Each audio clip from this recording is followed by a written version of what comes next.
Olá, bem-vindo você, meu querido amigo aluno, bem-vinda você, minha querida amiga aluna. Vamos dar prosseguimento aqui ao nosso módulo de internet. Esse é o nosso vídeo de número 3 e nós vamos falar agora sobre os protocolos de aplicação. Protocolos de aplicação são, infelizmente, um assunto muito decoreba, até muito mais decoreba do que os protocolos que a gente viu da camada de transporte e os protocolos da camada de redes.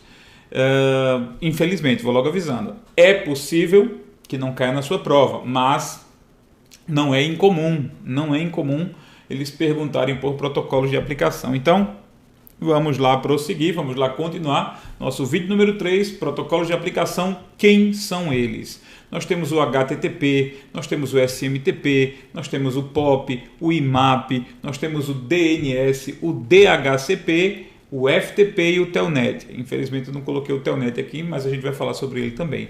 Então são os principais protocolos de aplicação vistos na camada, na pilha de protocolos TCP/IP. São os protocolos que vivem na camada de aplicação, ok? Então vamos lá, quem são eles? São os protocolos de mais alto nível na pilha TCP/IP.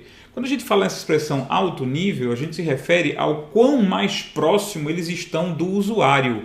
Portanto, os protocolos de aplicação são os protocolos mais próximos do usuário.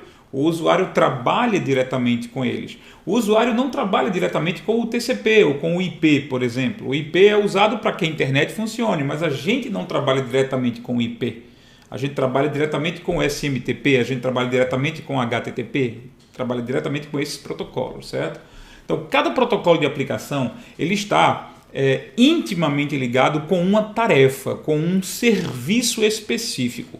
Então, o que é um serviço? É algo que você pode usar na internet, é algo que você pode fazer na internet.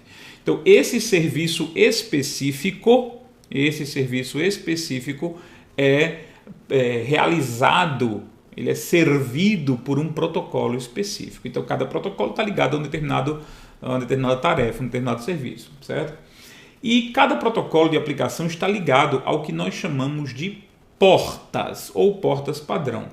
E aí você pergunta, João, que danado é porta? Sim, porta é isso que você está pensando, é mais decoreba, certo? É mais o que decorar. Então vamos lá, vamos explicar o que são as portas agora para depois a gente passar a explicar os protocolos em si, certo?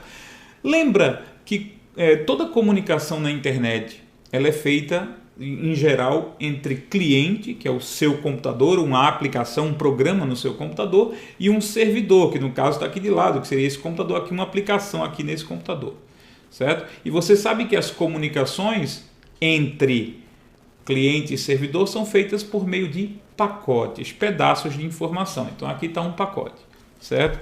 A gente já sabe que os pacotes eles têm endereço de origem e endereço de destino. Eles têm que ter o IP de origem e o IP de destino para saber de onde vão, para passar pelos roteadores e chegar até o destino.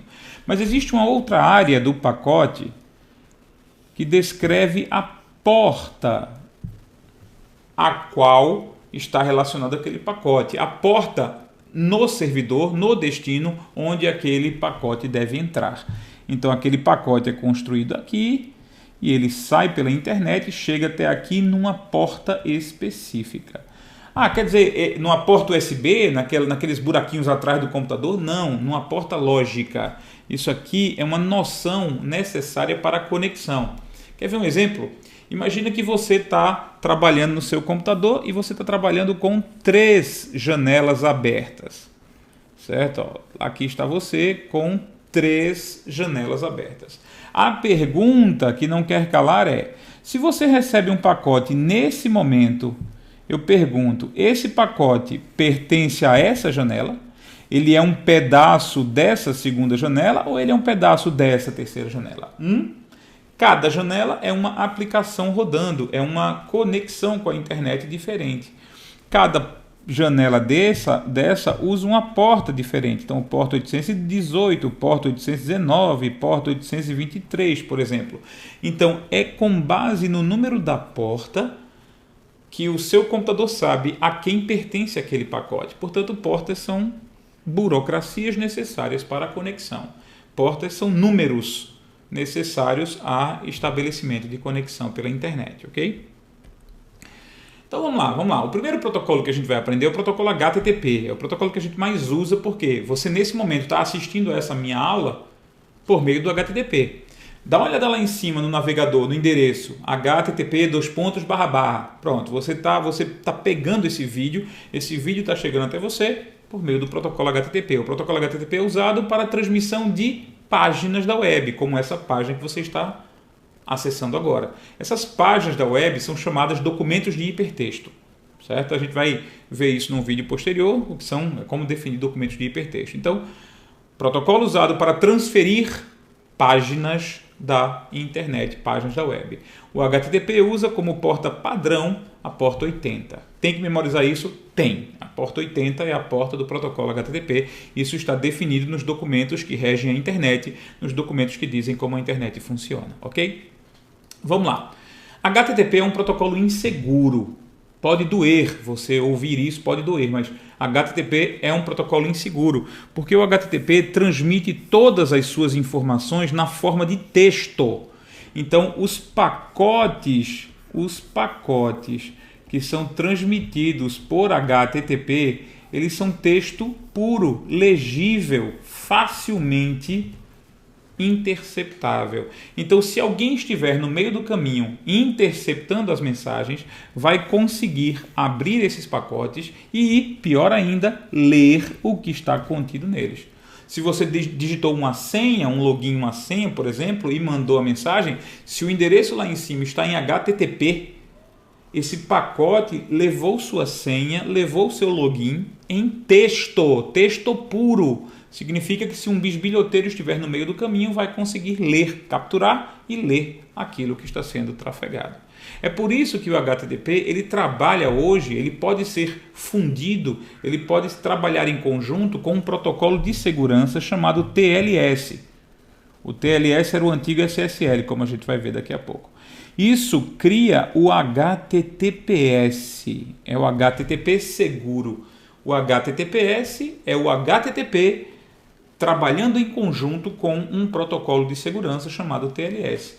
Quando isso acontece, os pacotes, antes de serem transferidos, eles são protegidos, né? Eles são totalmente embaralhados, eles usam uma noção, uma reescrita matemática chamada criptografia, certo? Então, se no meio do caminho existir um bisbilhoteiro, se um bisbilhoteiro estiver olhando no meio do caminho, ele até pode capturar o pacote, até pode conseguir reter o pacote, mas não vai entender nada do que está escrito aqui dentro, ok? Então, HTTPS usa a porta 443, tá? Então vamos lá. Esses protocolos de segurança, esses protocolos de criptografia, nós usamos hoje basicamente o TLS, o Transport Layer Security, segurança da camada de transporte, certo? É uma versão recente de um protocolo que antigamente era chamado SSL, Security Socket Layer, ou camada de conexão segura, certo? O TLS pode ser usado em conjunto com qualquer outro protocolo. O TLS com o HTTP, como a gente viu, faz o HTTPS. E o resultado disso é essa conexão aqui. O resultado disso é o endereço sendo acessado via HTTPS e o nosso navegador dizendo que a conexão é segura. Um detalhe que a gente precisa ver, porque as provas costumam cobrar isso, é o seguinte, veja só. A conexão da gente acontece assim, você digita o endereço www.google.com.br, essa mensagem atravessa a internet e vai chegar até o servidor do Google, né? Então vai ser feito um pedido até o servidor do Google, o servidor do Google vai construir a página e vai mandar a página para mim, certo? Então é isso que acontece. No meio do caminho, se existir um bisbilhoteiro, aqui o bisbilhoteiro olhando, certo? Se existir um bisbilhoteiro capturando as mensagens, capturando os pacotes, se a mensagem estava usando HTTP apenas, se a conexão foi feita por HTTP e não por HTTPS, esses pacotes estão legíveis, esses pacotes estão completamente compreensíveis para o bisbilhoteiro, porque eles estão em texto puro. Então, se por um acaso você digitou seu login, sua senha aqui, e esse cara conseguiu capturar o pacote, ele vai ler o teu login e a tua senha normalmente. Ok? Agora, vamos lá, vamos voltar aqui mais uma.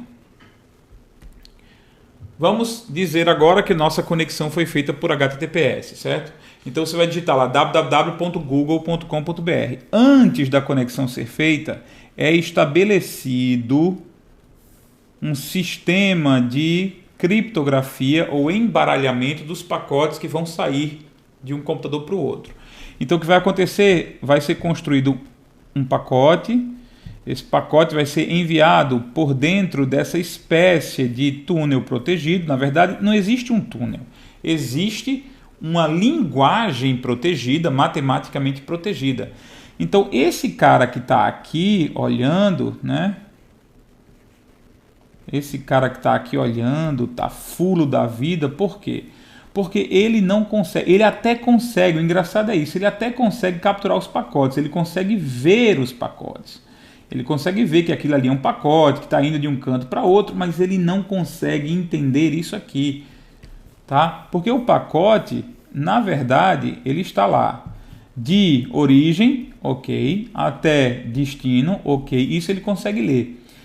As outras informações do pacote aqui ele também consegue ler, mas os dados do pacote estão protegidos pelo HTTPS. Então os dados existentes no pacote não são mais legíveis, eles estão protegidos, certo? Então o HTTPS ele cria uma proteção na saída e na outra ponta também. Então a comunicação entre você e o servidor é protegida, o pacote recebe uma proteção dentro do corpo de onde estão os dados efetivamente, para não poderem ser lidos. Cuidado também com uma coisa, o HTTPS ou qualquer protocolo seguro protege o meio do caminho, ou seja, protege a transmissão. Se você estiver sendo vítima de um programa malicioso no seu próprio computador, um programa malicioso que captura dados diretamente dentro da memória do seu computador, o HTTPS não serve para nada. Por quê? Porque antes de construir o pacote, antes de digitar senha, tudo lá, enquanto você estiver trabalhando, o próprio programa que está lhe ameaçando já está capturando tudo diretamente ali, na fonte. É como se o seu computador tivesse virado um Big Brother, ele está observando tudo diretamente dentro do seu computador. Então o HTTPS protege sim no meio do caminho. Evita bisbilhoteiros no meio do caminho, mas não evita bisbilhoteiros dentro do teu computador, porque a proteção é só da ponta de saída aqui até a outra ponta, é só durante o caminho, ok? Vamos lá. Então a gente vai prosseguir agora com o SMTP. O protocolo SMTP é o protocolo usado para o envio de mensagens de correio eletrônico, envio de e-mail apenas, certo? A porta padrão do SMTP é a porta 25, mas ela não é mais recomendada. Aqui os provedores brasileiros são recomendados a usar a porta 587, porque essa porta tem um nível de proteção a mais para o spam, para evitar o excesso de spam, o excesso de mensagens indesejadas que trafegam pela internet, certo? E se a conexão for segura, se for a conexão do SMTP sendo transferido pelo TLS, com a ajuda do TLS para dar segurança, a gente chama isso de SMTPS, é com a porta 465. João, eu estou ficando chateado, porque eu tenho que decorar realmente essas portas. Olha só, eu não acho que você precise decorar mesmo todas essas portas, tá? Mas não são tantas, porque a gente não vai ver todos os protocolos em todas as portas. Olha, oficiais, existem 1024 portas definidas. O total do número de portas é 65.536 portas, certo? Mas assim, a partir da 1025 para cima, a gente não sabe, não tem nada padronizado. Então é até a porta 1025, 1024 a gente tem padrão. Mas a gente não precisa decorar todas elas. Com certeza não precisa decorar todas elas, ok? Então a gente vai saber de alguns protocolos só dos protocolos que a gente vai mencionar. De vez em quando isso cai em prova, de vez em quando isso enche o saco. E eu estou aqui só prevendo para que você não caia, não dizer assim, eu não sei, eu não vi, você viu. Talvez não lembre na hora da prova, mas veio, você viu, certo? O protocolo POP3, o protocolo POP3 é um dos protocolos usados para o recebimento de e-mails. O SMTP é para o envio, o POP3 é para o recebimento de e-mail, certo? As mensagens de correio eletrônico são recebidas por meio do protocolo POP3, tá? É um protocolo muito simples, cuidado com isso, é um protocolo bem simples, porque ele é o mais antigo, né? Ele é o mais antigo protocolo de recebimento de e-mails que a internet tem. Ele foi criado no início da internet, certo? Então ele não tem muitos recursos, ele não tem muitas opções. Ele é um protocolo realmente muito simplório, muito simplesinho, faz apenas poucas operações, como nós vamos ver, certo? O protocolo POP3 usa a porta padrão 110 e usa a porta 995 quando a conexão for segura, ou seja, POP mais TLS, proteção do TLS sobre o POP, tá? Se faz na porta 995, ok? Um outro protocolo de recebimento é o protocolo IMAP. O IMAP é uma espécie de concorrente do POP. Quando você usa IMAP é porque você optou por não usar POP, certo? Ele também é usado para receber.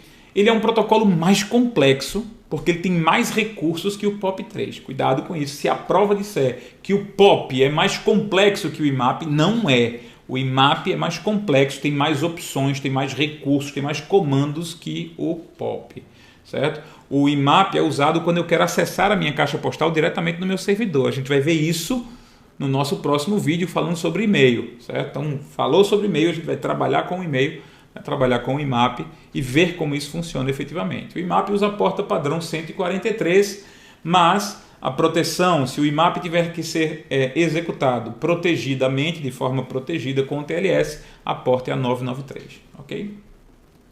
Existe um protocolo que pouca gente usa, você provavelmente não usa, que é o protocolo FTP.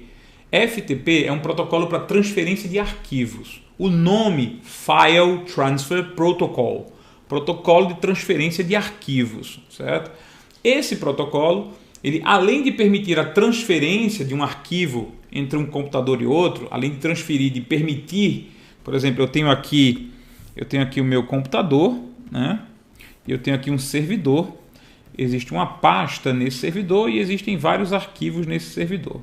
Então eu quero pegar um desses arquivos e transmitir ou transferir para mim. Ou eu tenho um arquivo no meu computador que eu quero enviar para lá, para o servidor. Isso é transferência de arquivos. Eu estou transferindo arquivos do meu computador para outro. Mas eu também posso fazer outras coisas. Eu posso mudar o nome dessa pasta. Eu posso excluir arquivos diretamente no servidor. Eu posso mover um arquivo de uma pasta para outra diretamente no servidor. Quer dizer, além de transferir arquivos de lá para cá e de cá para lá, de lá para cá, de cá para lá, além de transmitir, de transferir arquivos, eu posso manipular pastas e arquivos no servidor. Eu posso criar pastas, eu posso renomear arquivos, posso renomear pastas, posso mover, posso excluir.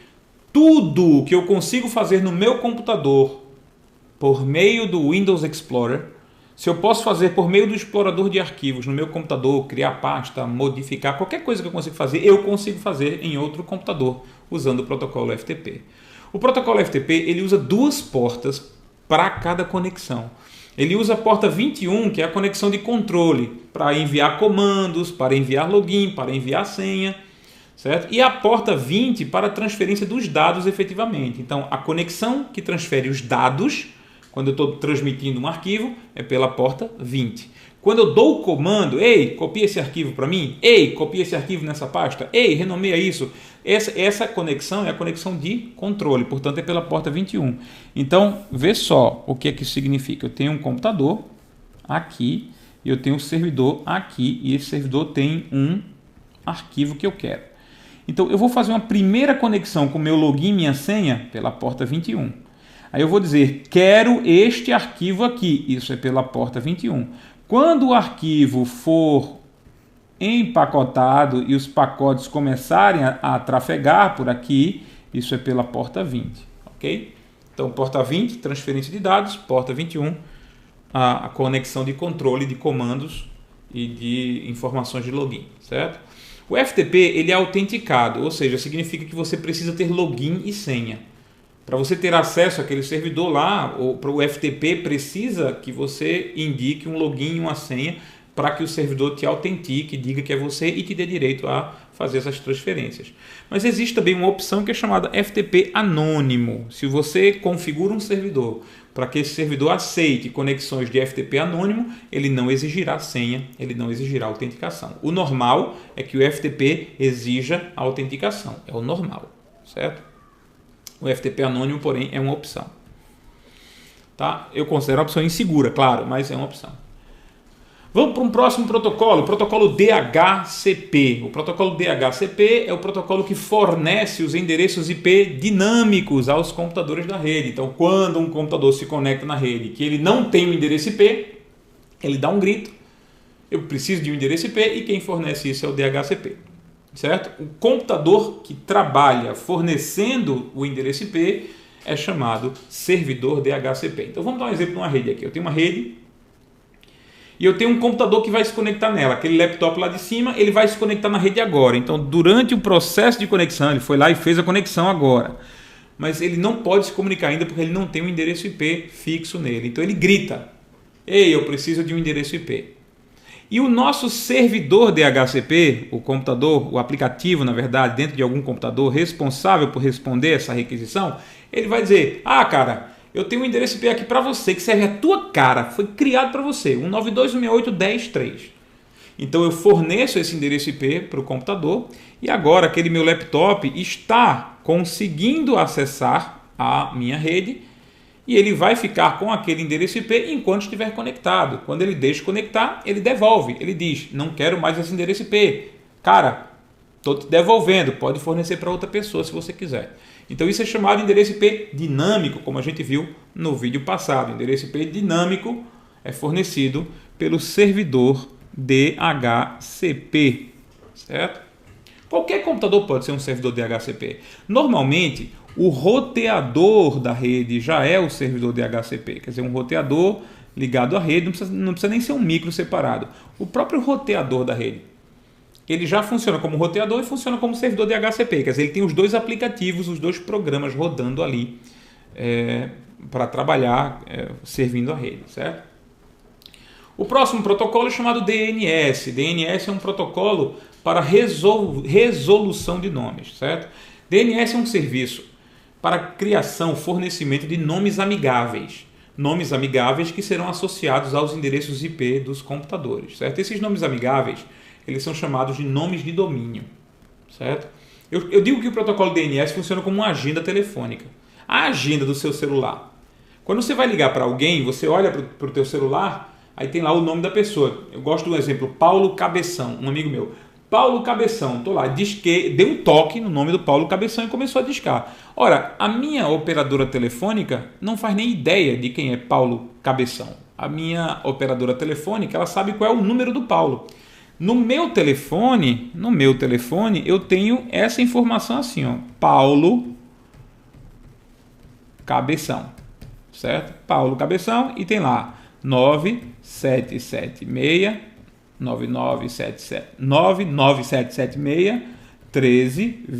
por exemplo, certo? Então é isso aqui que importa para minha operadora. Mas eu não lembro qual é o telefone do Paulo. Por sinal, não é esse o telefone do Paulo. Eu escrevi aqui adoidado que eu não lembro o telefone dele. É por isso que eu tenho ele na agenda. Então, quando eu toco no nome dele, o meu celular sabe que isso, na verdade, tem que discar esse número que está embaixo. Ok? Então, a gente trabalha na internet com nomes amigáveis. Né? Ninguém aqui sabe qual é o endereço IP do Google, mas a gente sabe que digitando www.google.com.br a gente acessa a página do Google, certo? O que pode cair muito em prova são essas duas palavras. O protocolo DNS, o serviço, o sistema DNS, ele é hierárquico e distribuído, certo? Existe uma hierarquia nos nomes de domínios e existem diversos servidores DNS no mundo. Ele é distribuído, é um sistema distribuído entre milhões de computadores. Não é só um computador que presta esse serviço. Esse serviço é prestado na internet por milhões de computadores, certo? Portanto, DNS é um sistema hierárquico e distribuído, certo? E, só para lembrar ou para explicar melhor, esse protocolo, quer dizer, o protocolo DNS, ele utiliza UDP como protocolo de transporte. Significa que, às vezes, a gente pede alguma coisa por DNS e essa coisa não vai ser resolvida, ela não vai ser respondida. Ela se perde, aí você vai ter que fazer de novo a requisição. Então, quando você pede lá www.gmail.com, às vezes aparece o servidor não encontrado. Ah, meu Deus, o Gmail está fora do ar. Não é o Gmail que está fora do ar, é que a sua requisição se perdeu. A sua requisição se perdeu, ok? Então, vamos lá. Eu vou fazer um exemplo aqui de como a gente acha que é e como o DNS funciona. A gente acha que quando digita www.google.com.br, o pacote é construído e enviado para o servidor do Google. Aí o servidor do Google desenha a página e manda a página para a gente. Não é assim não. Porque dentro do pacote, esse endereço não funciona. Dentro do pacote, esse endereço não funciona. Então, para o pacote ser construído, eu tenho que ter o IP da origem e o IP do destino. Eu tenho que saber o endereço IP do destino. É aí que entra o DNS. Então, vê como é que é de verdade. Eu digito www.google.com.br. Eu vou construir um pacote aqui endereçado a um servidor DNS. Cara, pelo amor de Deus, quem é? Ó, nota a interrogação aqui. Quem é www.google.com.br? Essa pergunta vai para um computador chamado servidor DNS ou servidor de nomes. É essa agenda telefônica. Então, quando eu faço a pergunta, quem é www.google.com.br? O nosso servidor de nomes ele vai responder. Ele vai dizer, cara, Google é a mesma coisa que 200.11.130.14. Aí eu faço, ok, muito obrigado. Agora eu posso construir um pacote do meu IP de origem para 211.130.14. Blá, blá, blá. Google, cara, me dá a tua página. Aí a mensagem vai conseguir chegar. O pacote só vai conseguir chegar no destino porque o pacote foi preenchido com um IP. E o IP foi achado porque o servidor DNS, ou também chamado servidor de nomes, fez essa tradução. E aí o Google vai lá, já que o pacote chega no Google, normalmente o Google vai e me responde. E aí eu tenho a página do Google. Mas eu precisei primeiro do DNS para saber qual é o IP correto associado ao endereço, ao domínio do Google. Então, esse processo de tradução de nome de domínio para IP, o nome de domínio é esse nome amigável aqui, www.google.com.br. Ele foi traduzido para um IP, para um endereço IP. Esse processo de tradução é chamado de resolver nomes. Certo? Então, o que é que eu estou fazendo? Eu resolvi um nome. Eu fiz a resolução de um nome. Resolvi o nome do Google. www.google.com.br é esse IP aqui. Quem foi que resolveu o nome? Quem é que resolve nomes? É o sistema de DNS. São os servidores DNS distribuídos na internet inteira. Ok? Vamos lá. Próximo protocolo é um protocolo que a gente não usa mais, que é o protocolo Telnet. É um protocolo que na literatura ele serve para emulação de terminal. Aí você faz, que diabo é emulação de terminal? Traduzindo ao pé da letra, significa controlar remotamente um computador, como se eu estivesse na frente dele. Eu estou aqui, digitando, certo? Eu estou controlando meu computador, mas eu posso fazer e digitar comandos para controlar um computador remotamente, para dar comandos a um computador que não está na minha frente. Então, é o que eu vou fazer, é o que eu normalmente faço aqui, ó. Eu tenho o meu laptop, certo? E eu tenho um servidor, por exemplo, que está na China. Aí eu estabeleço uma conexão pela internet até ele. E aí eu estabeleço uma conexão através do protocolo Telnet. E aí tudo que eu digitar aqui vai ser mandado para a memória RAM dele. Todo comando que eu mandar vai ser mandado para a memória RAM dele. É como se eu estivesse digitando. Ó, eu estou aqui. Quer dizer, peraí. Esse sou eu, certo? Eu estou aqui diante do computador. E aí eu estou digitando informações. E esses comandos estão passando diretamente para o servidor. E ele está processando né, obtendo respostas e mandando as respostas diretamente para a minha tela. Então é como se realmente eu estivesse diante do servidor. Ó, eu estou digitando no teclado do servidor, eu estou vendo o monitor do servidor. Então o Telnet emula ou faz uma simulação de eu ser um terminal, de eu estar diante do teclado e do monitor daquele computador, né? Não existe razão para a gente usar Telnet nas nossas casas, sinceramente. Imagina, por que alguém iria acessar meu computador via Telnet? É inseguro. E o Telnet usa a porta 23. Muitas perguntas de prova dizem o seguinte, olha, no firewall foi bloqueada a porta 23. Então, o firewall é um aplicativo que filtra as comunicações. Você bota um firewall na tua rede e aí você filtra o que pode e o que não pode sair, o que pode e o que não pode entrar na tua rede. E você faz filtro por porta. Então, se você no firewall diz bloqueie a porta 23, você está dizendo que o firewall não poderá permitir conexões por meio do Telnet, o que é uma excelente atitude. É uma excelente atitude configurar o seu firewall para bloquear comunicações pela porta 23. Na verdade, para bloquear comunicações por portas de protocolos que você não utiliza. Ok? Portanto, com isso a gente termina. Já passei demais do tempo normal da gente, passamos de 31 minutos. E aí nós vamos para o nosso material de apoio. Você vai no capítulo de noções de redes. Note, esse vídeo pertence ao assunto de internet, mas no seu material protocolos está dentro do capítulo de noções de redes, protocolos de aplicação inclusive, que é o tópico que você vai ler agora. Depois de ler o protocolo de aplicação, você vai tentar responder as questões propostas 6 até 8, ok? Falam sobre os nossos protocolos de aplicação e a gente se vê no nosso próximo vídeo já falando sobre o serviço de correio eletrônico. É uma aula imperdível, um assunto que você tem que estudar, tem que entender, ok? A gente se vê, fica com Deus e até lá.